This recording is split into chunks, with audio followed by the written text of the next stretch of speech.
Hey everybody, so this is a bike I was working on the other day. It's an older mountain bike. It's got the 200 GS components, little 7-speed, kind of the earlier versions of the rapid fire. But as with the case with a lot of these, common issue is the little paws there get all gummed up just from age and whatever, and they don't function anymore. So I'll probably do a little video reviving that actual shifter, but in the meantime the customer just wanted to go with the more modern version. So yeah, this one's got the the newer style trigger shifter. It's got the little optical gear display, so it's got the newer style, so you hit the big button with your thumb, the smaller button with your forefinger there. It's got the little cap on the bottom, so they're pretty easy to service as well. But it comes with the shifter, the cable, and then the little end cap there. And I went ahead and just put new housings on it as well on this one. But just removing the grip here is your first step.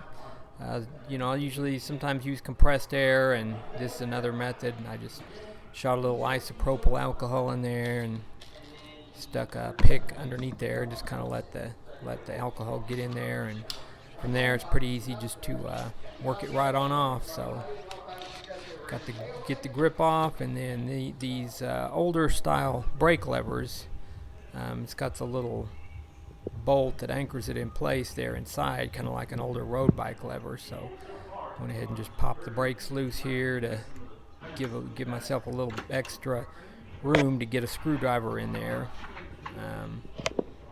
Went ahead and pulled the cable out, but I'll show how to attach that back in this particular lever here in just a bit. Anyway, just loosen up that bolt there, and this thing will just slide right off from there. Back off the cable off the anchor bolt there on the rear derailleur and disconnect all that stuff.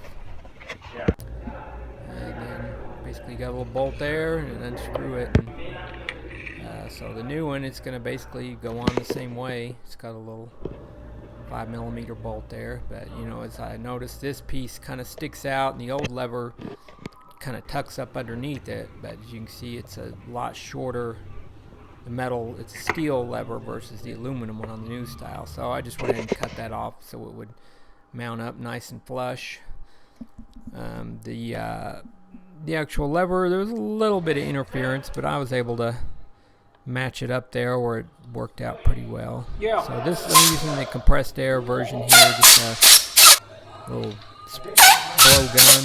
You can just shoot it under the edge of the grip there, pull up the edge of the grip, and you either use that to take them on, pull them off, whatever. But here there's no slot on the actual lever housing body, so you just have to slip the head through there and then up and over that little groove, and in the brake lever itself. So that's the just cinching it back down with the screwdriver, line it up with the other one, and then here I'm just connecting the cable. The adjusting barrel is on the cable itself, and it just kind of butts up to the end of the housing there. But you just want to kind of pull the end of the cable out the head and slip it through there and slip it up into the lever. So that's basically how it came out.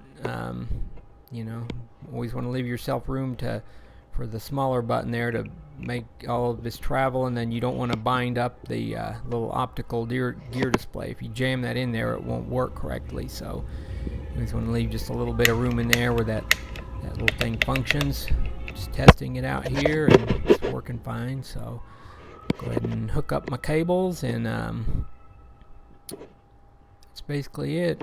Shift it all the way down when you're hooking it up. And cable the derailleur in the smallest cog is pretty straightforward.